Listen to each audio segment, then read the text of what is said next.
Panorama group, जो सोचता है वो करता है। आपके अपने सपनों का आशियाना। नीतीश बाबू के हर फैसले चौंकाने वाले होते हैं और ख़ास करके जब नीतीश कुमार कोई मीटिंग बुलाएं तो उसमें और ज़्यादा लोगों की जागरूकता हो जाती है और लोग जानना चाहते हैं कि आखिर करने वाले क्या हैं। ऐसा ही कुछ देखने को मिल रहा है जब नीतीश कुमार लंबे चुप्पी के बाद आज अचानक से कैबिनेट की बैठक बुलाए हैं। और आपको याद होगा कि आज से 4-5 महीना पहले इसी तरह की कैबिनेट बैठक उन्होंने बुलाई थी और कैबिनेट बैठक में क्या कुछ हुआ था आप सब कुछ जानते हैं। कैबिनेट बैठक शुरू होते ही समाप्त हो गई थी और नीतीश कुमार ने पाला बदल दिया था। हालांकि 2 सप्ताह के बाद एक बार फिर से नीतीश कुमार ने कैबिनेट की मीटिंग बुलाई है और इस बैठक में काफ़ी अहम फैसले होने हैं, ये बातें कही जा रही है। हालांकि अभी तक ये क्लियर नहीं है कि आखिर नीतीश कुमार क्या करेंगे, लेकिन मंगलवार को बिहार कैबिनेट की बैठक होगी। 2 सप्ताह बाद मुख्यमंत्री नीतीश कुमार ने मीटिंग बुलाई है मंत्रिपरिषद की। इस बैठक में कई मामले सामने नज़र आ रहे हैं, कई मामलों पर मुहर लगेगी, जिसमें कहा जा रहा है कि 2025 के चुनाव को लेकर के भी कई तरह के एजेंडा हैं जिस पर कैबिनेट की मुहर लगेगी। 6 अगस्त को कैबिनेट की बैठक बुलाई गई है और इस कैबिनेट की बैठक में कहा तो यह जा रहा है कि कई महत्वपूर्ण बिंदु हैं जिन पर चर्चा होगी। 29 जुलाई को अंतिम बार कैबिनेट की बैठक हुई थी।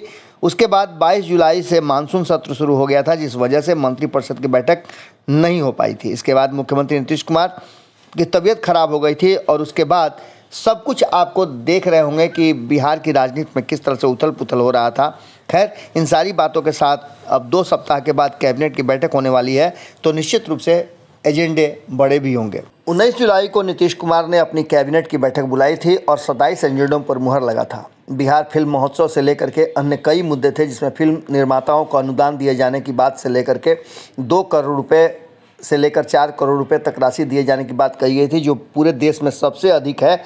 इसके साथ साथ पंचायत निर्माण कार्य मैनुअल की स्वीकृति भी मिली थी, जिसमें निविदा के माध्यम से पंचायत में अब काम कराए जाएंगे। ये सारी बातें हुई थी, लेकिन इन सब के साथ साथ अब जो आज की बैठक है उसमें कई अहम मुद्दे हैं, जिसमें अल्पसंख्यक आवासीय विद्यालय योजना के अंतर्गत नालंदा में अल्पसंख्यक आवासीय विद्यालय भवन निर्माण को लेकर के राशि का निर्गत कराना है। उसके अलावा कैमूर में भी अल्पसंख्यक विद्यालय का भवन निर्माण है। इस तरह से कई ऐसे मुद्दे हैं। उसके साथ साथ आपको बता दें कि इस बात को लेकर के भी स्वीकृति देनी है कि BS सीरीज के वाहनों को मोटर वाहन कर की अवधि एकमुश्त 14 वर्ष निर्धारित करने के लिए बिहार मोटर वाहन करारोपण अधिनियम 1994 में संशोधन की भी बात की गई है। इसके साथ साथ आपको बता दें कि मंगलवार को 2 सप्ताह के बाद जब नीतीश कुमार अपने कैबिनेट के मंत्रियों के साथ बैठेंगे तो कई और भी मुद्दे होंगे। इस बैठक में सबकी नज़र होगी कि नीतीश सरकार नौकरी रोजगार सहित क्या बड़ा फैसला लेती है। 15 अगस्त को मुख्यमंत्री नीतीश कुमार गांधी मैदान से संबोधन भी करने वाले हैं। मुख्यमंत्री यदि कोई बड़ी घोषणा करने वाले हैं तो उसकी स्वीकृति कैबिनेट से ली जाएगी। अब देखना दिलचस्प होगा कि सभी संबंधित विभागों को इसके लिए तैयार रहने की बात की गई है और बुलाया गया है। इन सभी बातों के साथ साथ एक तो ये हो गया कि कैबिनेट की बैठक में ये फैसले लिए जाएंगे, लेकिन इसके साथ साथ सियासी चर्चाएं भी काफ़ी गर्म हैं। कहा यह जा रहा है कि नीतीश कुमार अपने मंत्रिमंडल का विस्तार भी करेंगे। अब देखना दिलचस्प होगा कि 15 अगस्त को जब झंडा फहराएंगे उससे पहले नीतीश कुमार कौन से फैसले लेते हैं, या फिर 15 अगस्त के बाद नीतीश कुमार कोई बड़ा फैसला लेंगे। आज की कैबिनेट बैठक काफ़ी अहम है, हमारी नज़र बनी हुई है। जैसे ही इस पर कोई अपडेट आता है हम फिर आपसे जुड़ते हैं। बहुत बहुत धन्यवाद। पनोरमा ग्रुप, जो सोचता है वो करता है। अगर ये वीडियो पसंद आई और वह बिहार के राजनीति और बिहारियत से सरोकार रखेनी तो सब्सक्राइब बटन दबा के चैनल के सब्सक्राइब कर ली। ओजे एगो घंटी बा, ओकरा बटन दबा देला से कुल सटीक और मारक खबर रुआ मुफ्त में मिल जाई।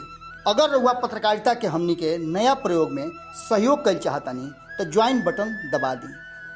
पेटीएम नंबर नोट कर ली 9386816700। धन्यवाद।